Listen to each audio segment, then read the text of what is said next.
É um grande prazer retomar as nossas atividades do colóquio de Filosofia Oriental da Unicamp, né? Depois de uma pausa de 4 anos.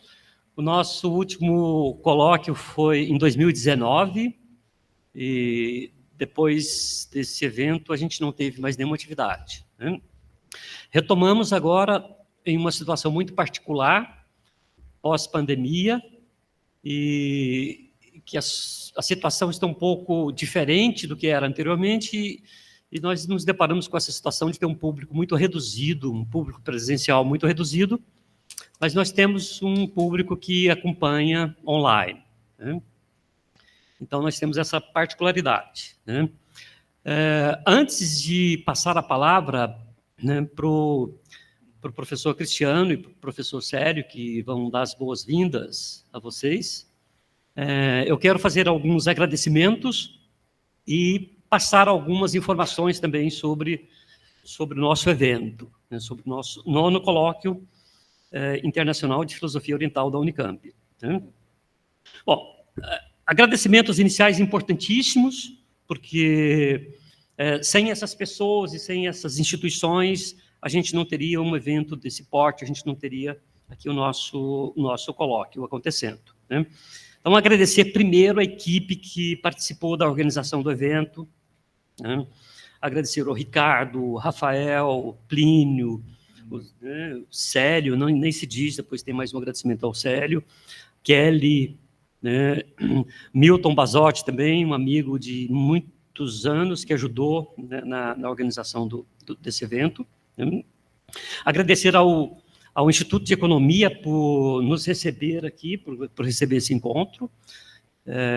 Nós estamos numa situação muito particular no IFCH, que é uma greve dos funcionários, né? Mas não é só por esse motivo que esse encontro, que esse nosso colóquio ocorre aqui, né? Célio é atualmente o coordenador do Grupo de Estudos Brasil-China e é diretor do Instituto de Economia também, mas um dos motivos principais é que ele é o coordenador do Brasil-China e o principal apoiador desse nosso evento, né?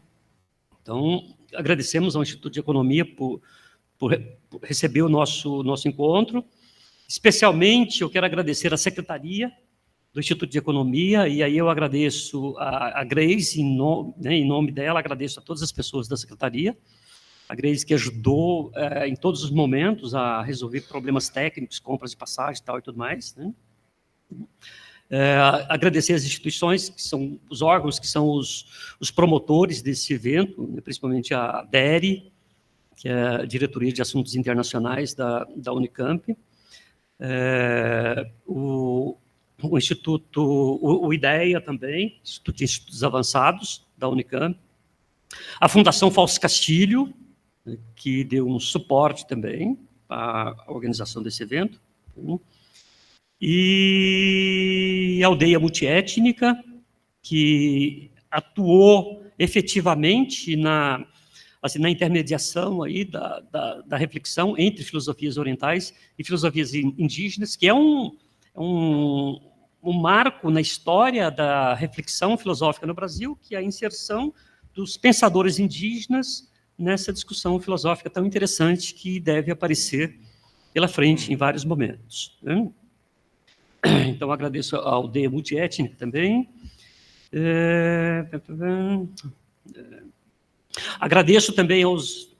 Quero agradecer também aos expositores, os nossos colegas, que, principalmente os que vieram de fora, fizeram um grande esforço para estar aqui presente nesse clima tão adverso que nós estamos presenciando agora. Então, agradeço a professora Mitiko Yussa por ter vindo, né?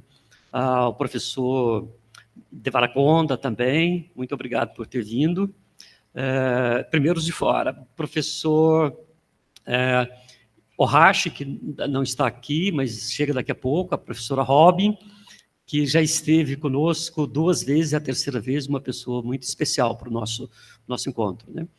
E quero agradecer também os colegas do Brasil, os colegas que vão apresentar os trabalhos aqui, né? José Jorge, que já esteve em outros eventos nossos, e que dá um suporte muito importante nessa parte do debate com os indígenas, e aos colegas indígenas também que estão vindo para o nosso encontro, né?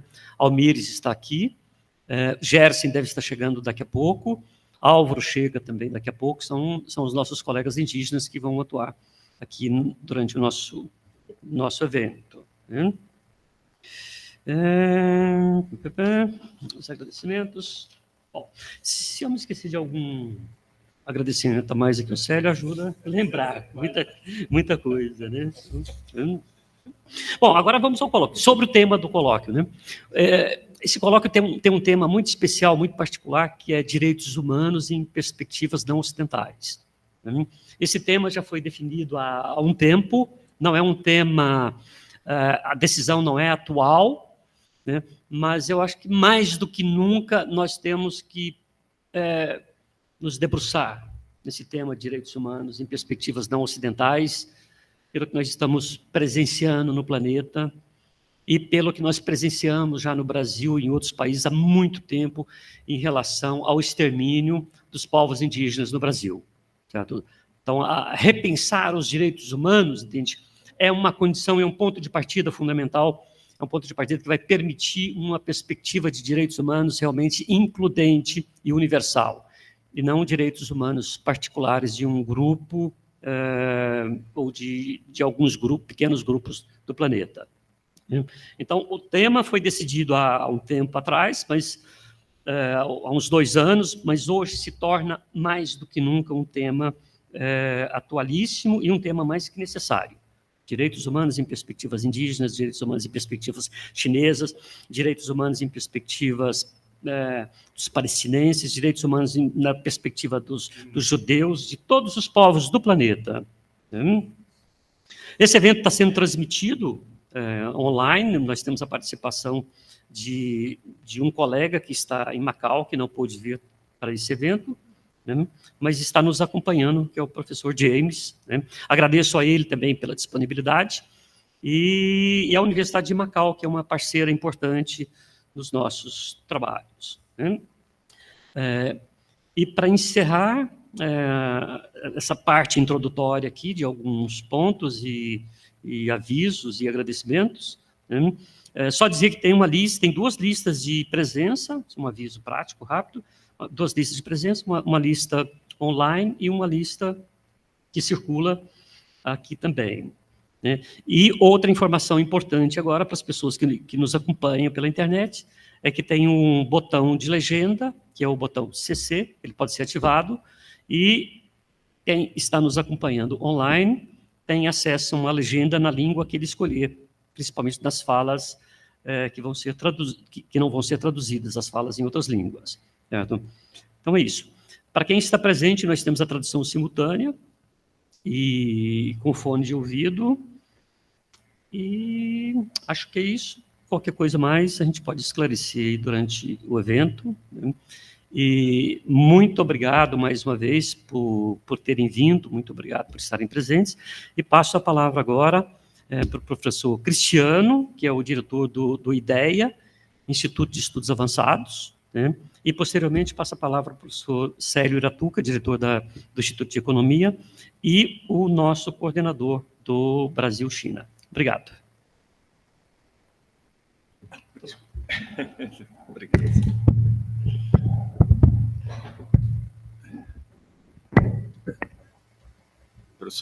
Professor Célio, professor Florentino, meus colegas, amigos, né? Uma satisfação grande, né? Eu preciso continuar os agradecimentos que o professor Florentino está ali, mas um agradecimento especial ao professor Célio, né? Que alguns meses atrás me fez uma visita para falar desse projeto, para falar da iniciativa de reflexões sobre essas perspectivas de filosofia de direitos humanos, né? Pensando criando elos, né? Entre coisas que pareciam muito distantes, muito disjuntas, né? Quer dizer, a filosofia oriental, filosofia dos nossos povos originários, né? Eu sou professor da Unicamp, acho que eu sou a única pessoa aqui na sala a ter sido contratado pelo Zeferino Vaz. Porque eu sou professor da Unicamp há mais de 45 anos. Né? E A cada dia eu tenho uma boa surpresa com o que meus colegas fazem, com o que eles estudam, né? Eu tenho esse lado de continuar me emocionando com as ideias dos colegas, o trabalho dos colegas, né? E em particular, esse é muito inusitado, né? Eu sou professor da Faculdade de Engenharia Elétrica e Computação, aqui cercado de filósofos, né? E pensadores, né? Da área mais de humanas, né? Mas é uma alegria muito grande, né? Ver o que meus colegas trabalham, o que eles pensam, né? Como eles, né? E aprender. Você está aprendendo sempre, né? Eu quero desejar a todos, né? Um colóquio, né? Um simpósio muito estimulante, né? Eu estou estimulado desde o momento em que vi a programação do simpósio. E vou procurar participar, Célio, eu agradeço pelo convite, e participar em todos os momentos que tem a possibilidade. Viu?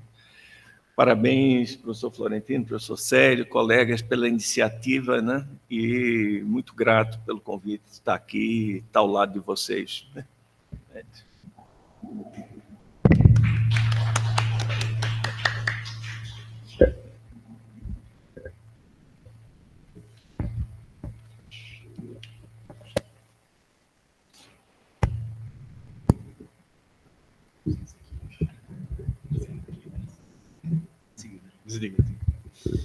Bom dia a todos e todas. É um prazer estar dando início a mais um colóquio de filosofia oriental.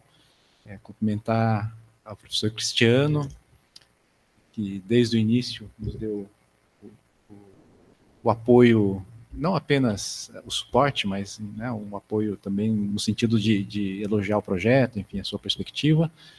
E, obviamente, também agradecer aqui, cumprimentar o meu colega do Grupo Brasil-China, professor Florentino, que é o grande idealizador desse tema, que ele vem trabalhando há tanto tempo, né?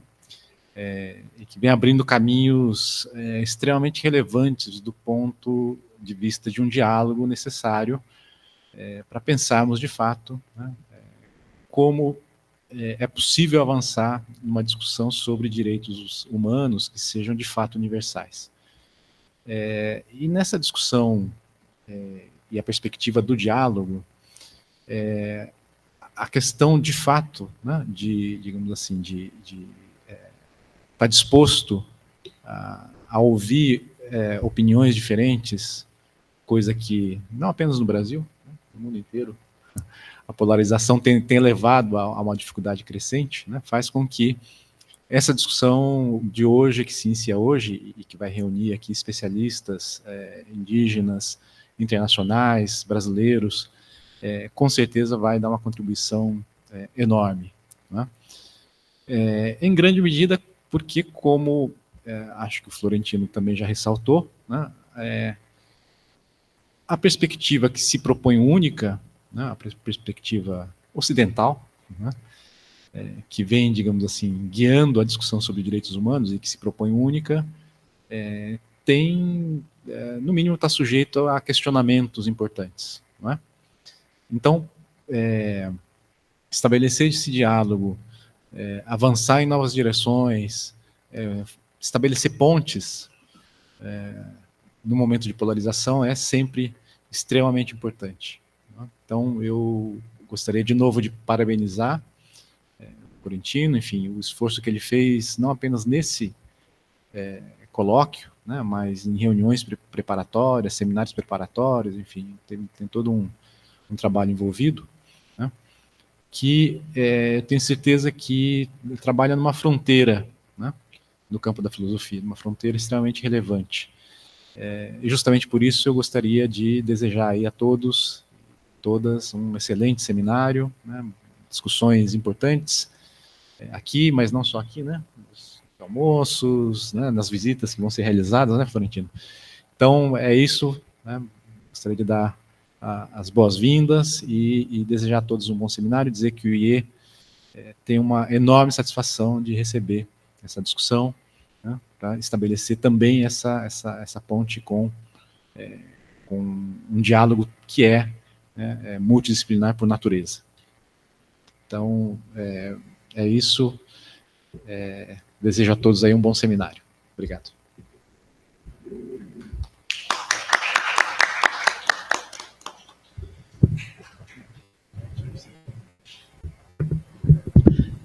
Para a gente encerrar essa parte, a gente deixa a mesa.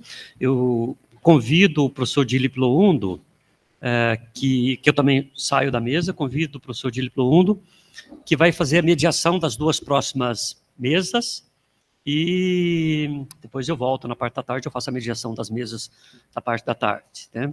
Nós temos agora a mesa, a apresentação da professora Robin Wang, certo? Com a mediação do professor Dilip. Então, professor Dilip, eu passo a palavra para que você coordene aí os trabalhos, tanto da apresentação da professora Robin, quanto do professor James de Macau na sequência. E você já convida a professora Robin.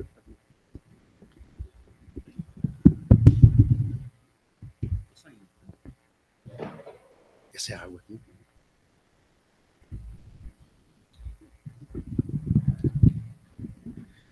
Bom dia para todos, bom dia para todas. É um prazer estar aqui mais uma vez, participando aqui do Colóquio de Filosofia Oriental. Já me sinto um integrante pleno de ter colaborado já nos últimos anos. Tivemos esse período aí de interregno aqui da pandemia, então é uma satisfação estar de volta e de forma presencial. Então, nós vamos começar, então, a nossa programação com a conferência número 1. Né? Então, eu convido inicialmente para sentar aqui do meu lado a professora Robin Wang. Vou aguardar a presença dela para fazer a apresentação da professora Robin.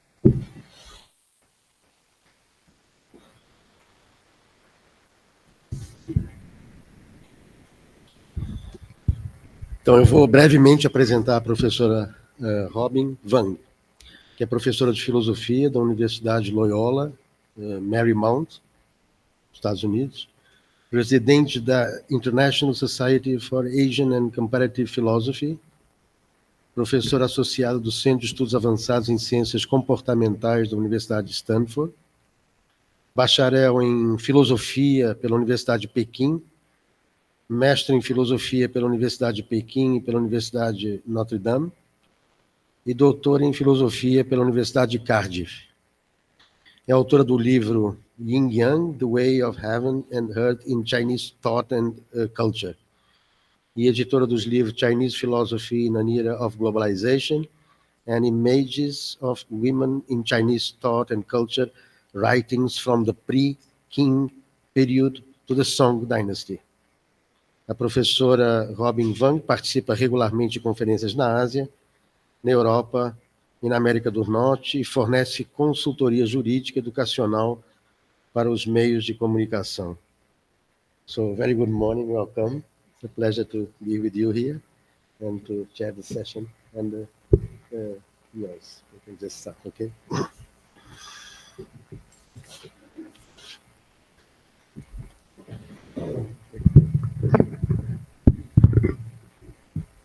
Thank you very much, Chair, and thank you for everyone attending this. I'm very glad to be here. This is my third time to come here, and I always feel this is a very, very special intellectual community, and you are doing such wonderful works, Professor Valentini, and I appreciate your vision, your persistence, and your hard work.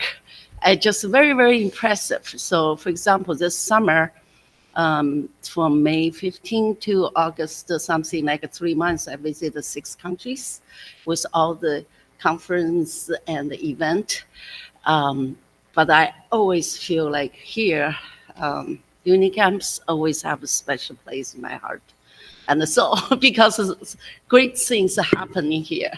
So today, I'm just share some thought with you about the Taoist positions on human rights. And I think this,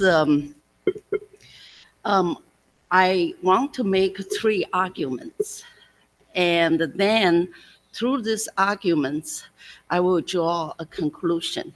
I'd like to also construct some kind of philosophical framework to help us to really move forward to understand this fast change, technology-driven the world. So the ground is thinking the human individuals as a microbiome integrated superorganism, and emerged through multi-levels selections of complexity, feedback loops, ecological system. So humans are just part of larger process, cosmic evolution, and human rights are the products of this continued cosmic complications and integrations and the balance among all beings. So reflect that then my position mostly come from Taoist perspectives. So this will help us facilitate, not only better understand the human's place in planet, but also embodies a new way of thinking. That is planetary thinking.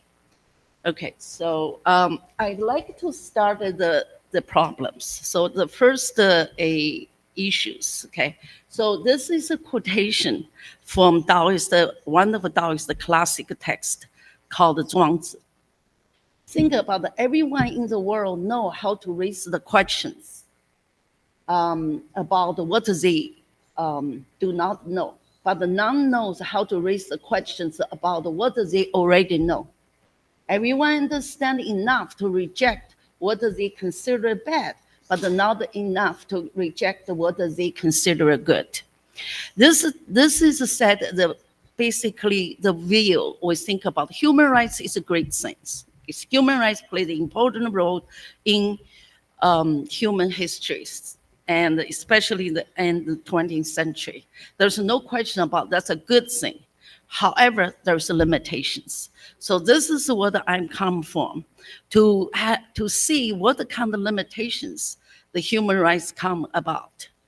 And one of the things, of course, you can see this idea, this imagery. Basically, I will see, let's going back to tradition, because human rights has such short history, but the human beings being lived in this planet for thousands of years, can we back to connecting to our own culture, tradition? And so this is a main idea. Okay, so next one. So I'm not asking 3, so this is 3 propositions or ideas I want to address. First, human rights and the rights of all beings. Argument is this: if we talk about human rights, then we also should talk about the rights for all beings. So this is one, and this is a philosophical assumptions. So from human rights to rights to all beings. So this is a link I want to make. Secondly, what's the difference between rights and the needs? Rights is important. It's a fundamental human experience, but the needs, all beings has needs. So I was thinking about the needs, perhaps a better words to thinking about the human's existence. So I kind of want to use needs to replace the rights. Third issue is the motherly care for all beings. So why I'm thinking about the rights of all beings, why I think about the needs for all beings. Then what we do from here, then there is something we were thinking about the motherly care, nurturing. And so this is then with these 3 things, I have a conclusion. Next one. So how do I make argument between human rights and the rights of all beings? I'd like to present a Taoist teaching, particularly Tao Te Ching, this Taoist classical text. In this Taoist classical text, and have particularly the words called oneness. Those who once received the oneness, heaven received the oneness to be clear, earth received the oneness to be at rest, spirit received the oneness to be animated, valley received the oneness to be full, Lord and the kings received oneness so to set the world straight. So oneness is a fundamental underlying the view that I always see principles or way to thinking to understand the reality. So in this imagery, okay, we will see this is unearthed 200 BC's painting. So on the left is a woman called Fuxi. On the right, left is woman is called Nuwa, and the right is Fuxi. So this is a human, the male and the female intertwined. And then also in Nuwa holding the compass. And then to measure a sky, because heaven is a circle. And then Fuxi, where the measure, so to measure the earth. So, and then another thing about this interesting thing is the human beings, not the male, female, become one, but also you can look at the human being and has the head of human beings, the body is a snake. So snake, animals and humans intertwined as one. But also the setting in the cosmos, we see the stars and the planet. So this is the view we think about this oneness. So for here, the Chinese word oneness, both to one, like a numerical number one, but also it's a unity. It's a verb to make a one or two unified. So ultimately, Tao is identified with oneness. This one is not simply the first in just the number, but the unity and the wholeness permeate all existence. So oneness with Tao weave together heaven, earth, human beings, including we talk about this is animals, trees, mountains, rivers, right, into a coherent whole. So Tao is a unitary source of heaven and the human beings. And also it's a model. So the source at the same time provided the patterns for all things. So there is a very important views here said there is nothing beyond the Tao. Consequently, world is not constructed from individual pieces, but rather invisible whole, taking patterns, process of this interrelationness. And this is as is a fundamental structure. So, and another word we see that the Tao is not only the source of world, but also the fabric of the world. What is this world made of? So this is vision of Tao in the oneness as a source. But also, now what about the many? Right, in the world, it's not just one, but also we have a many. So there is myriad things. Now Tao can we talk about the differences and the unity in polarity. So things interconnected. And this is in particular along with the constant change. So there is a stability, both the myriad beings and their patterns.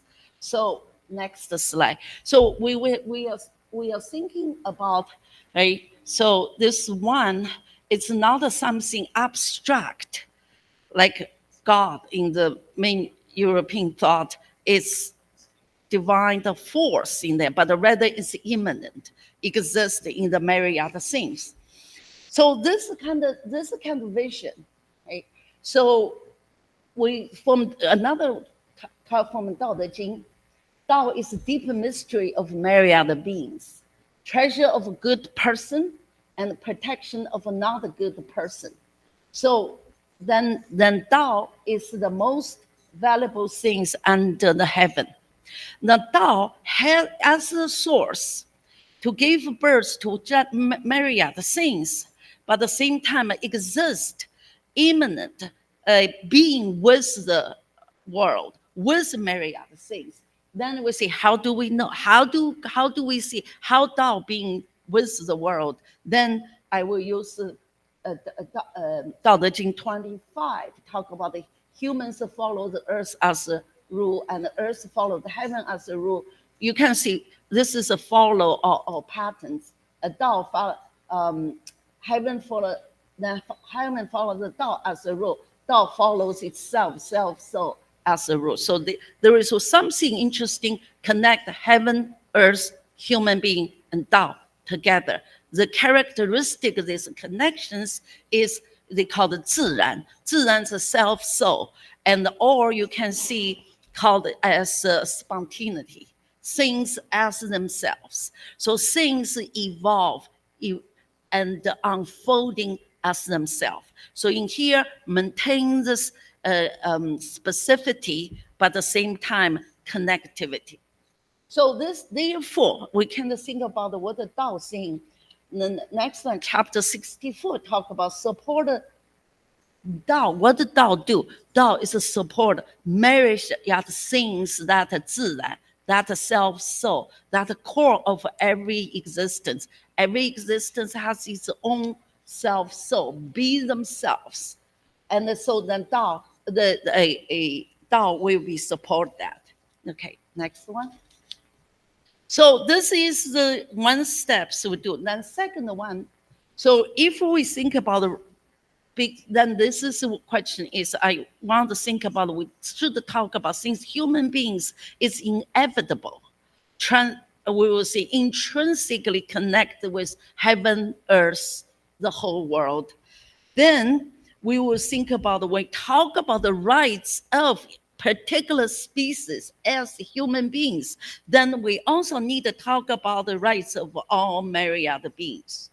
So this is, we talk about this, then we realize it, there is natural needs, not the essence. So, and as underlying structures of the world. So question is, what is needed, not what the essence is described. Because in something, I feel that human rights is based on this rational understand human beings. Every human beings have the dignity, right? We should respect each individual dignity. But then this is important. But then same time, we will think about, do mountain, tree, and the earth, river has a dignity? So if they are interconnected, perhaps. So through this kind of idea, I was thinking about, let's think about what this mountain needs, what the tree needs, what the river needs, what is the needs of this particular means. And so what we were thinking about, it's not we are thinking about early, it's some sort of substantial features of beings. But we will think about how do we provide some needs to allow these things to flourish. So I think this image is really interesting, right? It's not the needy who are a problem. In this world, it's the greedy. Think about it. It's raining. Why this person need 5 umbrellas? Right? One is enough. Although this one have nothing. This is, we see the disparity. Why the people have millions and millions of dollars they can't spend for rest of their life, or their all generations, the offsprings. They don't need that much. Could we distribute the wealth to all people? No, to the reigning ones. So yeah, next one. So then we come to this thinking about the Dao is its views. Okay, so I will think about the Tao of justice. This concept that we see, the Tao. This is what a Tao in the. This is in chapter 77. To think about the Tao of heaven, it's like a flexible, right? So what is high will be low. What is below is lifted. So that where there is abundance is taken away. Where there is lack, it is added to this. So the Tao of heaven takes away. There is abundance and give where there is need. So, but the Tao of humans take away there is lack and it offers more where it's abundant. So this idea is Tao has this sense of equality to make an adjustment, to take care all beings need. And this is whether you can see the Tao, how Tao works. Okay, next one. And so therefore, the Tao Te Ching is 81 chapters. The last chapter to sing the heaven of Tao always benefits without harm. The sage of Tao should acting without contending. This is the a question. Okay? So it's we are what? How do we direct humans' attentions, energies? Okay? Not just focus on human beings itself, but rather should do create, a space to reflect on things, but also take care our all myriad beings. Of course, this week thinking about the ecological system and the care we give to. So this is we can thinking about how we can bring the awareness to the contingent natures of both external and the internal conditions. Here I give you quick examples. If we bring to the Western philosophy, for example, Aristotle talk about ochre will become oak tree. So this is somehow human beings have these teleological views to move forward because the rational beings, you exercise your reason and but then you never think about ochre cannot become oak tree if the ochre being eaten by a squirrel, right? So because external power, you can't, your teleological force not being actualized. But also they lost the sight to thinking about the soil, the sunshine, the water to allow ochre become oak tree. Even without the soil, without the sunshine, without the water, the seed cannot become a tree. If it's a seed, just stayed in someone's office, stayed with a book, that's cannot. So should we pay attention to all elements? We are nurturing to this ochre, to the seed, become the tree. Okay, so this is the things we wanted to thinking about. Okay, next slide. Okay, so how do we justify the needs of myriad beings? What do we do? One of the things we can thinking about, Tao Te Ching talk about the Tao, lack of name, do not know what we should talk about the name. And he said, okay, let's possibly talk about the Tao as a mother. So this is in the chapter 25 verse. There is a things, it come to being the undifferentiated, it come drive before heaven and the earth. What the stillness, what the emptiness, allow stand fast, does not change. It can be mother to heaven and the earth. In other words, the heaven and the earth, the Tao, the best thing describe as a mother. Okay, so what a mother is, this is our here, we all have this phenomenological experience. Mother take care all the children. For example, if you have 5, you have 2, you have 10, it's equally, work through what is the best for the children's care, right? So then another thing, another image is Tao is water. So in the water, it's always a benefit of myriad things. Right? So, Dao De Jing talk about the highest, Dao De Jing chapter 8 talk about the highest virtue should be like water, because the water always nurturing the myriad things. So in the here we look at the mother has a broadest range of meaning, not means a biological mother.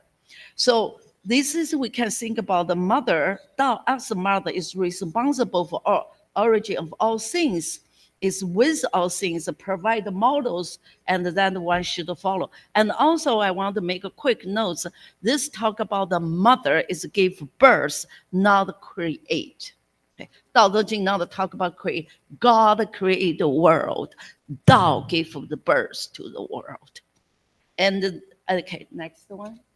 So this is we can see this is Dao's the philosophical commitment.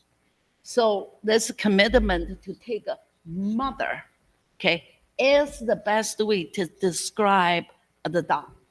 So this we will think about this kind of commitment also through another Chinese concept. It's generation. Is shen. Okay, this is shen, and it's meant life and death. More importantly, this also we talk about the priority of nourishing and caring.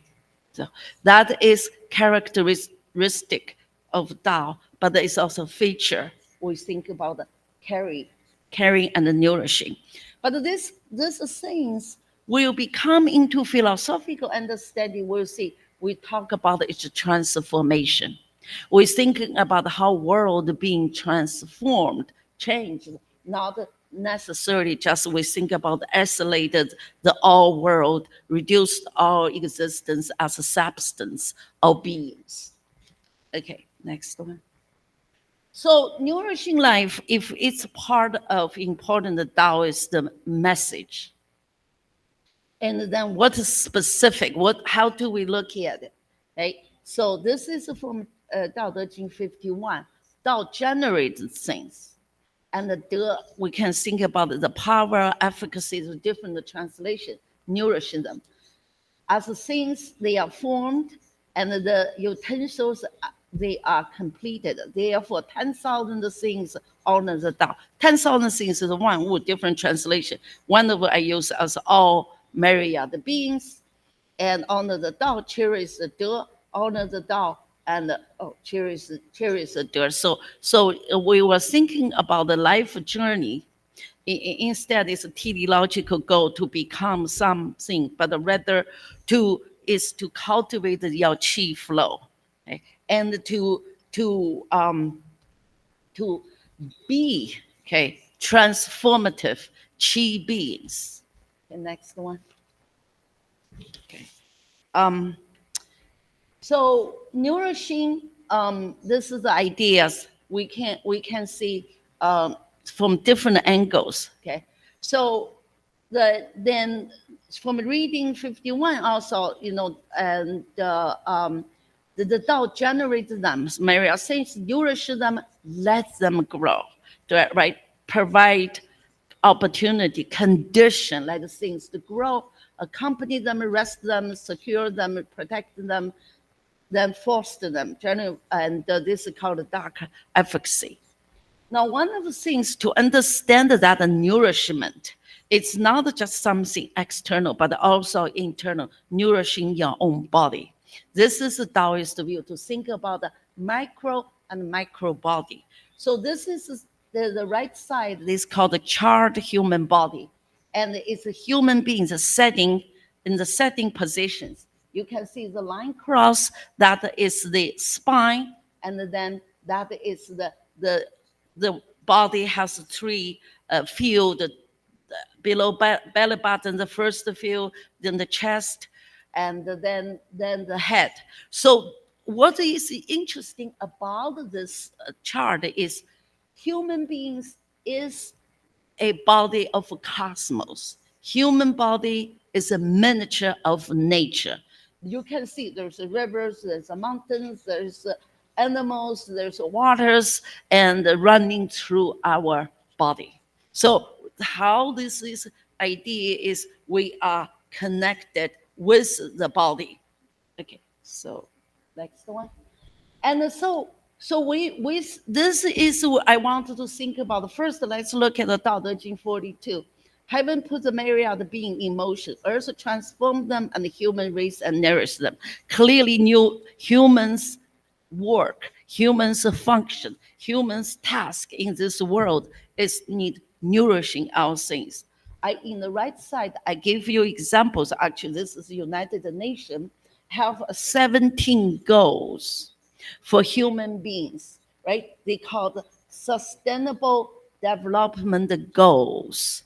If you look at the goals, the first, we want to lifting, poverty, provide food, shelter, education. It's all satisfy the human basic need for existence, for growing, for development. If someone don't have enough food to eat, they don't have a sustainable necessity to exist, where we can talk about the rights. Where to so unless you see the human rights also to rights to survive, that is a very important concept. Okay, next one.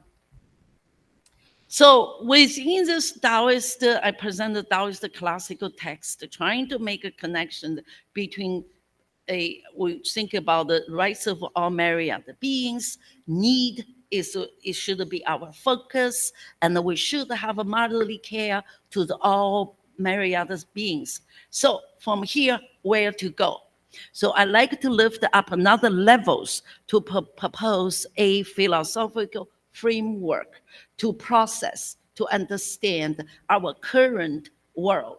So we already see digital hyperconnectivity, the condition in which nearly everyone, everything is connected to everyone, everywhere, and everything else everywhere and all the time. Basically, right now, the world in our hand, the palm, the phone, right? So we connected with the world through this.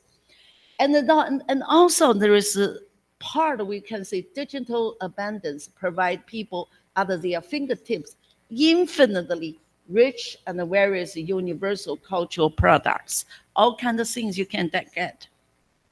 What do we do within this? So the question, how to calibrate this extent of interdependence in today's shifted geopolitical landscape, and what takes the thinking through the issues related to the human rights. Next one. So question is, right? So how do we thinking about through? So we have human rights issues. We also have highly connected technology world. How do we bring these things together? Of course, we know traditional view, you're always a constant struggle between mind and the body, with the brain and the heart. You constantly trying to balance of them. That kind of framework has limitations. Now, is it possible? We think about the bottom one. So the next one, I was thinking about this is we thinking about, right? So some sort cultivating and infinite space for all beings.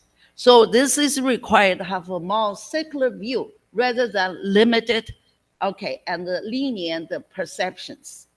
So it's possible we come up something in the reasonable, effective way to attain the political and the social order.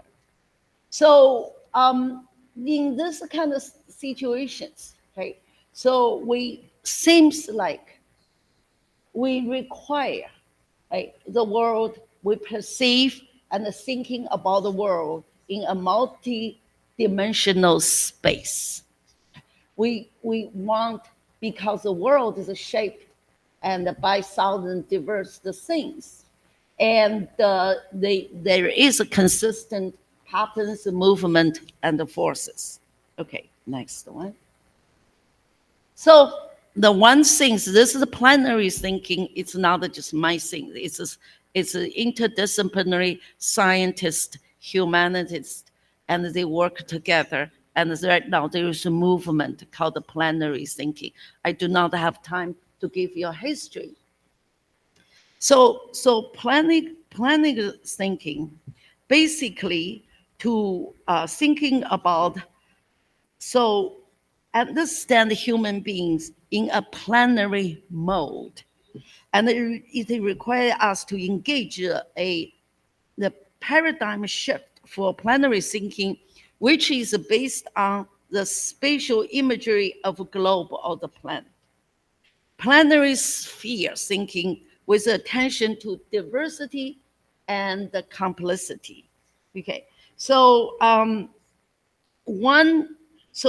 it prompts us to investigating the underlying structure in the world. So human beings, there is a couple propositions maybe we can lay out. First, human beings live as a part of a planet. So therefore, seems there is a need to form a planetary sphere. So we talk about the sphere, not a point, but the sphere of mind, of thought. So in this way, we can, this kind of sphere thinking can bind the human beings together with nature, myriad things into a harmonious oneness across the planet. So and also this vision of human significance and human scope, available thinking beyond immersed geopolitical order. So then we were thinking about how we were expanding our ideas, right, to embracing layer. Because of course I talk about something in my yin yang book. The yin yang is not a circle, not the end. Yin yang is a spiral. It's a constant open. Okay, next one. So there's two propositions, okay, two conjectures for planetary thinking. In other words, I'm not just thinking planetary thinking is just a wish for ideas. Maybe I can propose two ideas, okay, two statements. One is all things are interpenetrating. In Chinese word, 物物相通. That is a Taoist idea too. This is a metaphysical emphasis and the promise of interconnectivity. So take interconnectivity. And so this is also everything, each person or every culture. I really want to focus on every culture. So this is bringing to also you doing great work in the indigenous people. Their culture, their tradition should be part of this consideration, right? Not just the European universalized one type of thinking. So we will think about it. Everyone has its own tendencies. So envision human beings as expansion, potential, the manifold world embrace layers. So this is a difference with looking at the different culture, language, religion, economic system, technology, way of living, and they interact with each other, and then not just one type of human beings, all. So in other words, we all lived in this planet. So we are all one, but different yet the same. Okay, next one. So the next one I was thinking about is authentic yet symbiotic coexistence. 本真的共在. This idea is, so when we want to look at integrate the whole, but at the same time we allow this generate coexistence. So every culture has its own a generousness, the trueness, and also yet we co-becoming, co-reciprocal, respond, mutual flourishing. So it's another planetary force to really interlink all things across planetary scales. I really like these pictures because you see from distance it's a woman's face. That's kind of wholeness. But if you look at this close you see villages, okay, and the roads, mother roads, and so they have their own uniqueness. Do we want them also exist and flourish, allow them, but while we see the wholeness as this planet thinking. Okay, next one. So around these two, features, thing I constructed from Taoist idea, we really think about nature as a network, right? We are not thinking about the cause effect. That's a very important philosophical idea. But we will think about co-becoming, co-flourishing of a symbiotic become. Right? We not talk about the order. Whose order? Right? The so-called order. But we are talking about the spontaneous relationships. Okay? So then we also thinking about not just the sympathy, but also compassion. That's one of three treasures of the Tao. That is compassion. Okay, next one. So question is, we need justify. Why plenary thinking, right? So here I have some justification roughly to see. Plenary thinking can direct and channel human thinking energy. Instead, just to focus on my culture, my way of thinking, rest of it, I'm right, others wrong, this type of things. We want open up to the whole world, right? So also we're creating convergence rather than isolation. You're not just some culture. More important, I also allow different voice to speak. This is question, right? So it's another indigenous culture, Chinese culture, whatever culture. Do they have a philosophy? Of course, they do. They doing philosophical a contemplation may be different than Greeks and the Germans, but they have their unique way to thinking about the fundamental philosophical problems. So when we think about plenary thinking, this allow, just like we sphere, we think about sphere, we think about biosphere, right? We talk about the literal sphere. So we allow different sphere have a different biological plans to grow. The same thing as a human thought, human mind. We allow different thought ideas to grow. So then there is also, I think, important is to building bridge between classics and the contemporary, past and the future. So this is a help us, right, to moving forward. Okay, next one. So in here, I wanted to actually I quoted a Chinese poet and talk about how there is something between us in this world. So the world is like seeking the star based on physical forms, which creates thousands of miles between stars and the humans. If seeking the chi of the stars, bring heaven and earth close together, but constructing in the cosmos landscape to making resonance between human spirit and the celestial spirit, bring the star close within our grasp. So in other words, we have, if we open up our vision to thinking about we are connected in resonance, and then we actually very close. We do see we have a difference, but we closed together. Okay, so next one. So people probably know I do yin yang work, but I think we can have a little bit of fun, like a messy. Yin yang become a messy. So it's a change. So life is a crucial part of cosmic stories, and due to the growth, complexity, and organization. So life has ability to create more complexity to maintain organization against tendency toward disorder. So I wanted to also see the compound in reversible problem define humans' predicament must be addressed by the international community, working collaboratively for the good of the world as a whole.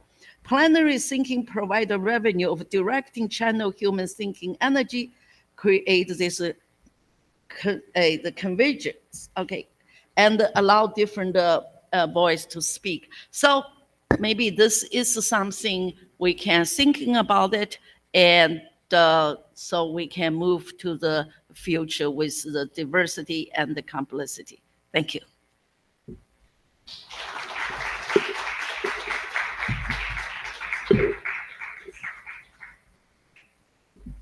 Thank you very much, Professor. Remarks, I guess we will teach us.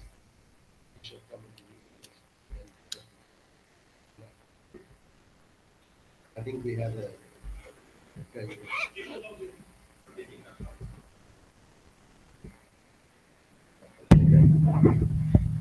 Okay, I was just thinking, first of all, to thank Professor Roming for her enlightening speech.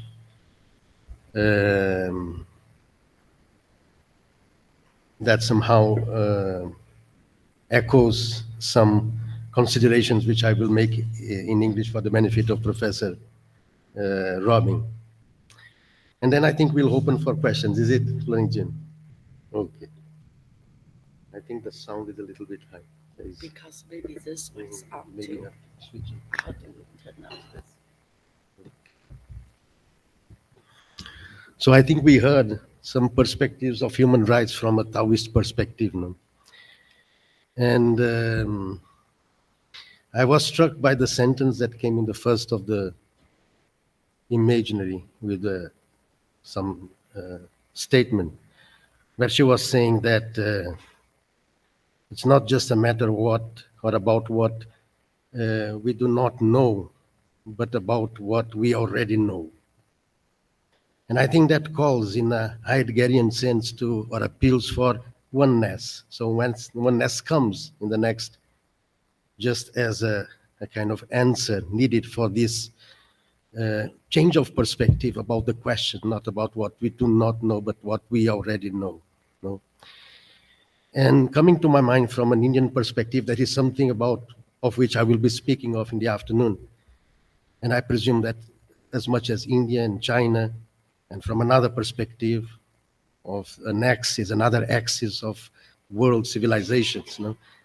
This oneness as a foundation that recovers and resignifies even the impositive concepts from the West, like human rights.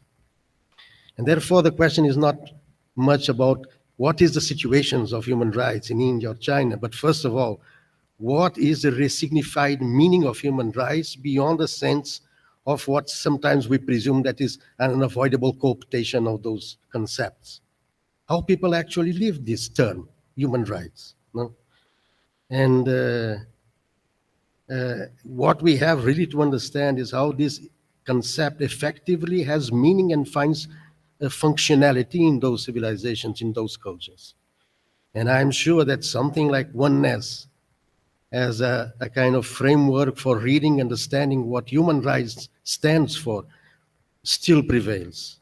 And therefore, the sense of cooptation that sometimes we work with, even in the post-colonial discourse, you know, I think it's, somewhat neglects, you know, the richness of those cultures to envisage through imaginative processes other ways of thinking that impositive concepts and what is imperative in our existence. We don't choose things, but we are free to resignify them. And therefore, I feel that, and enlightened by the talk of Professor Roming, that yes, something like oneness still prevails. And that's the theme that she has somewhat shown us in different aspects.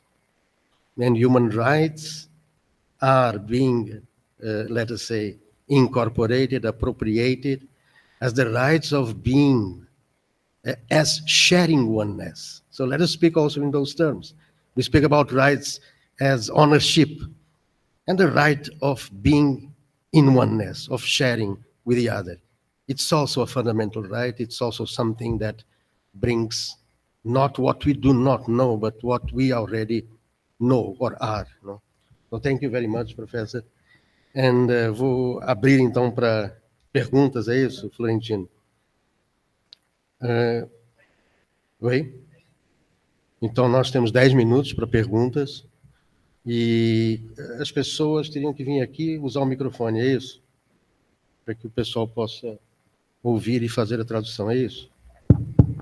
Ali? Ah, tá. Então, quem gostaria de fazer perguntas, eu acho que a colega está aí com o microfone.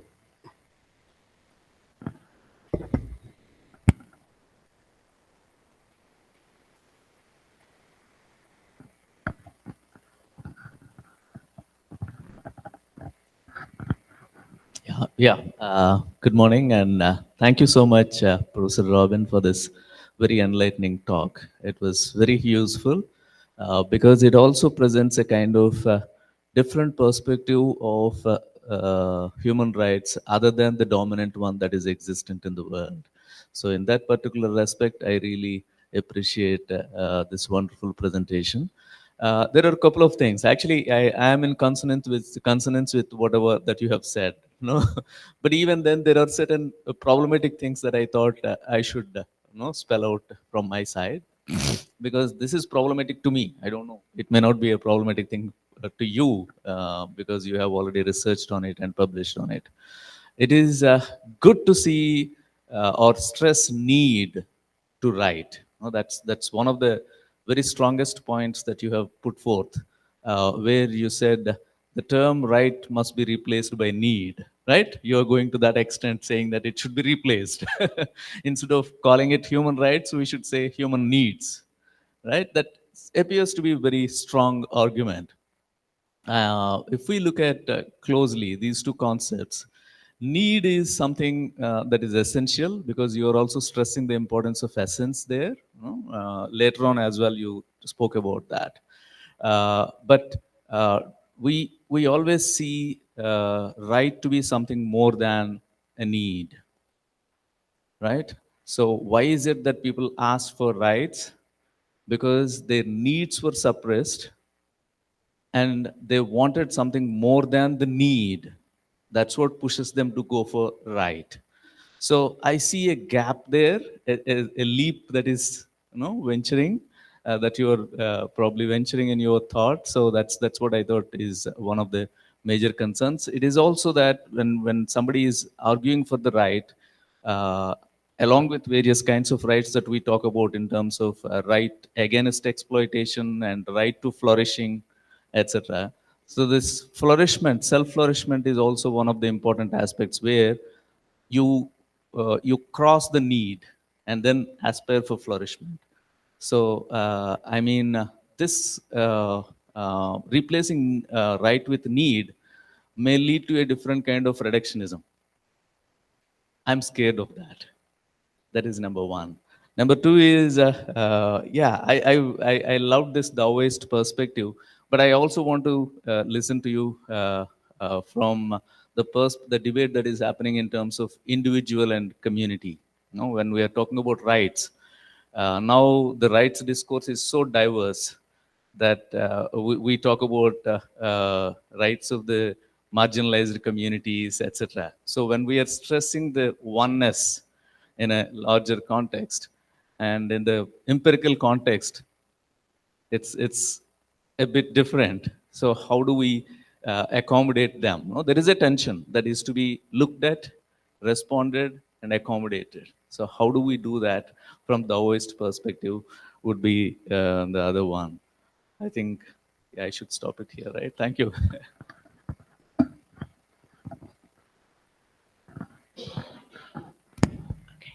Thank you very much, Bella, for these wonderful questions. You're right. I think there is a tension between need and the right, right? So they are definitely connected. So you could see I use the human rights as a way to gain human needs. So rights could be useful actually getting the needs. I think this is really valid. It's important. But I think why I talk about the needs and the rights, that has some sort of cultural, conceptual background. So I feel like rights grounded in the idea of individualism.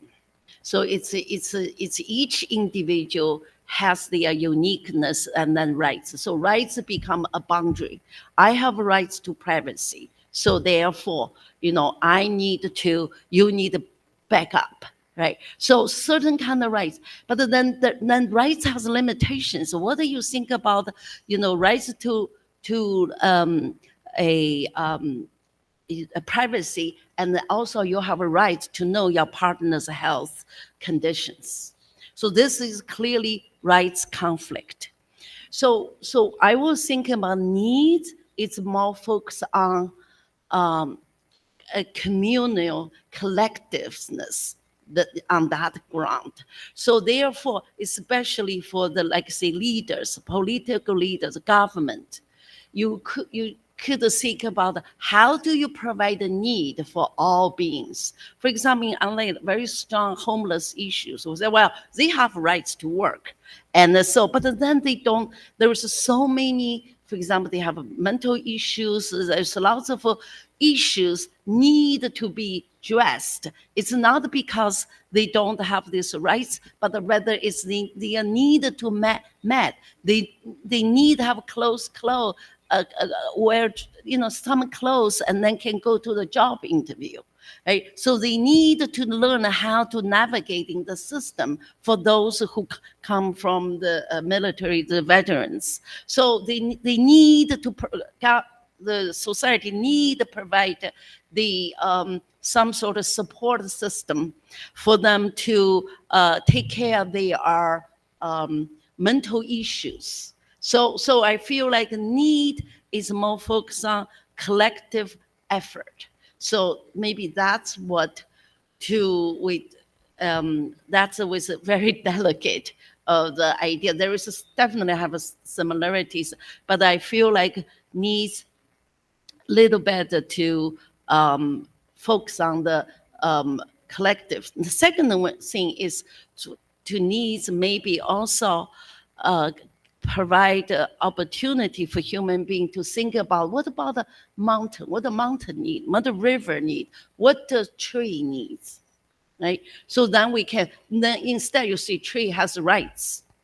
So how that tree exercises rights, but then we see a tree has need, and then we need to water it, don't destroy ecological condition for tree to flourish. So I think that two collective as a human perspective and an ecological concern might need stronger than sense of rights. So that's where of course they have connection. So in the second question, I'm not quite get it. Can you see a little bit? What do you? I'm not sure. Yeah.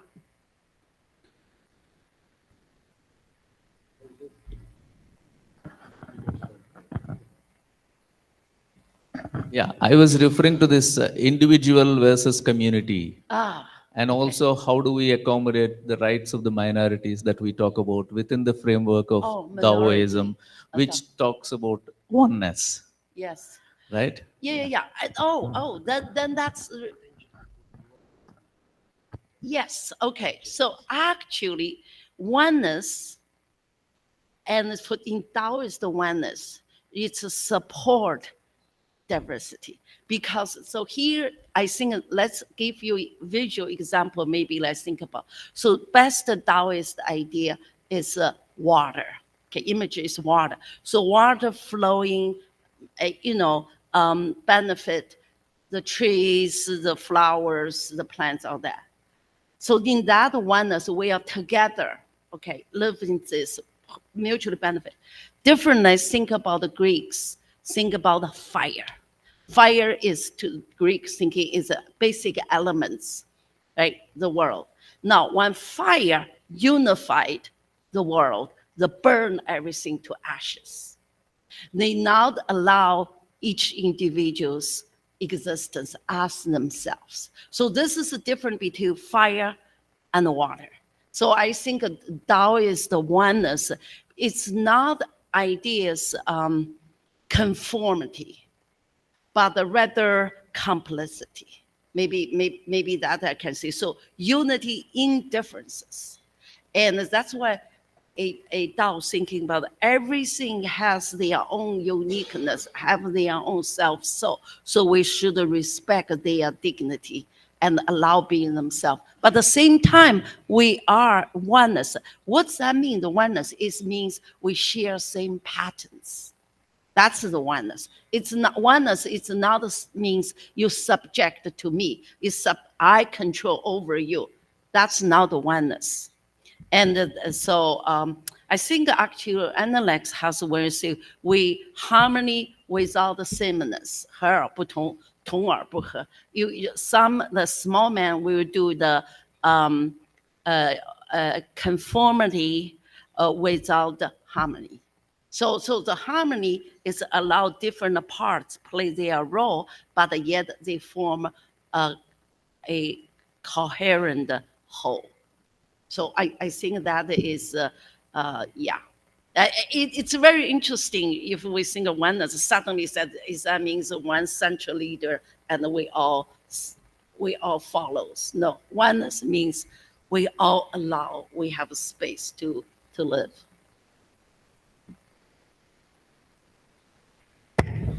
I think we inherit some Western autonomy, dichotomy, and irreconcilable dichotomy between oneness or the one and the multiplicity, and the diverse.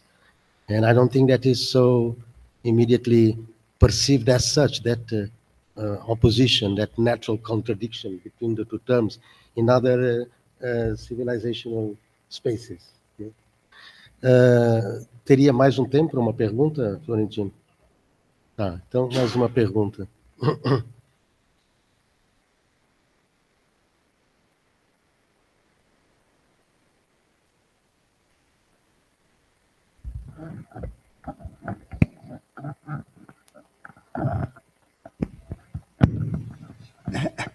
I must apologize that I have come a little too late to listen to your whole lecture.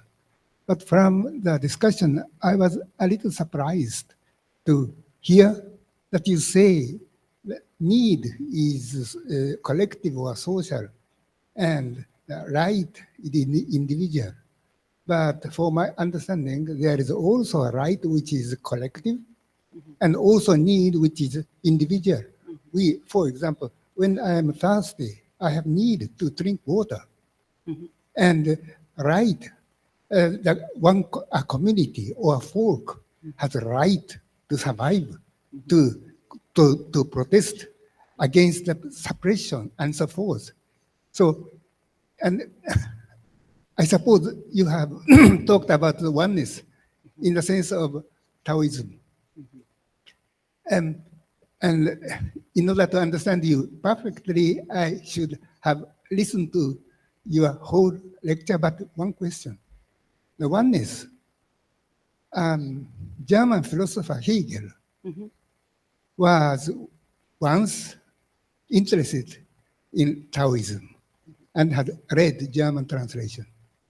And he was disappointed to see that it is too simple, that the oneness bears two bears three.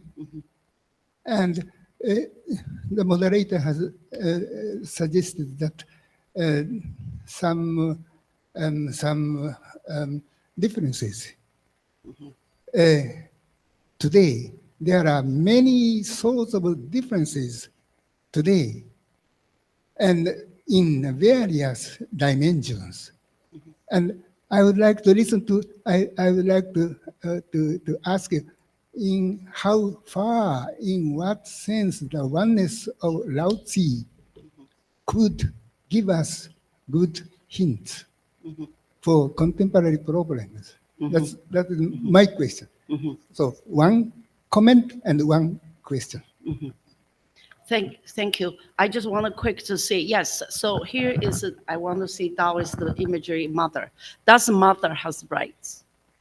Or we often say the mother always provide to all the children, right? The mother somewhat is carry and take care the world.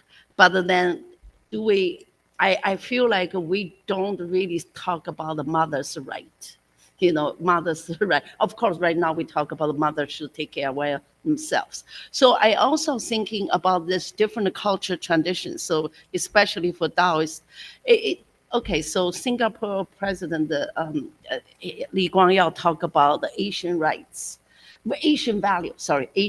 One of the things he's talking about, the Asian value, said when we talk about rights, the first thing is economic rights.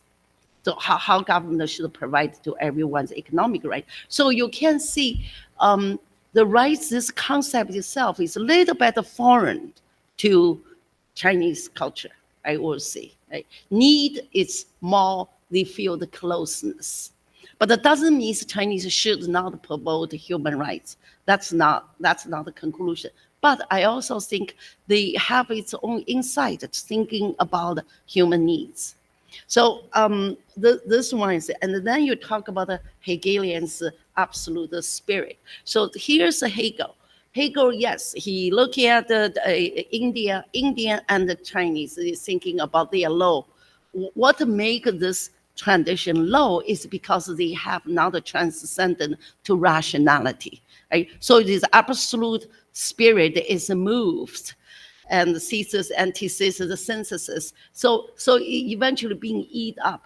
The problem with Hegelian's thinking is forgot a human's experience, human's phenomenological existence. So therefore this miss humans a really existence. So I was thinking about the Tao is different than, especially you were thinking about the oneness, because it's really directly connected with the human living experience. So maybe better way to think about it is embodied thinking.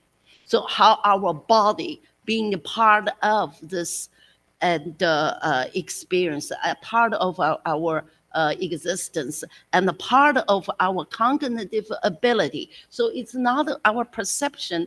It's not just all based on a reason, which lots of times, especially right now, cognitive scientists tell us that vision is wrong, has limited, maybe I should say, have limitations, more limitations. So when I would think of Taoist oneness to help us to connect it to the earth, connect it to the root, just like a tree. We grounded in our soil, grounded in our own bodily existence. And this body, of course, is not just the flesh. There entails the energy flow, the chi flow, the spirit, everything all together. So I think that oneness seems more reasonable, more makes sense, and the more, especially in this technology world. So seems this robot AI can thinking do better, rationally, the algorithm doing better than human ability. Now I don't know what the Brazil think about people can chat a GPT can write a paper better than your student would do. Allow your student use chat a GPT write the papers, right? So there is a lot of rationality has facing the challenges. So one of the question is what do we do? How do we connect with this our own existence? And then our visions, philosophical ideas should be informed by our bodily, mental, spiritual, and emotional existence. So that's connectivity. Maybe the wholeness help us to dealing with some issues.